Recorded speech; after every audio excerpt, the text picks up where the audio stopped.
Hello everybody and welcome. In this video I'm going to show you how to lock Google Photos.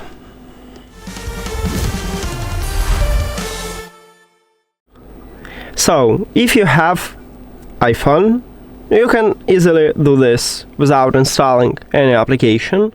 You need to press and hold at the Google Photos app and then click Require Passcode. Require passcode.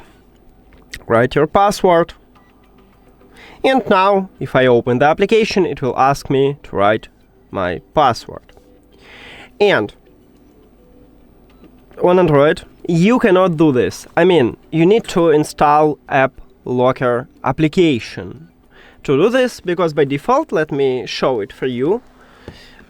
So by default, if I press and hold, I cannot do this. I have no information. If I go to the app information, right here also we have no options to lock the application. But you can move some photos to locked folder.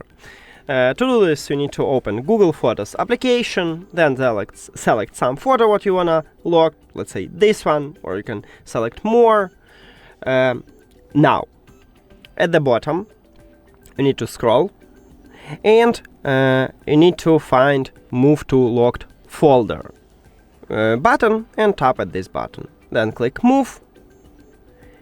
And then if you go to Collections, scroll down, right here we have Locked Folder. So we just did it. Or, as I said, you can go to the Play Store and you can write at the search App Lock and find some good application for you. Thank you for watching this video. If you found it helpful, please consider subscribing to channel and leave the like on the video. See you later!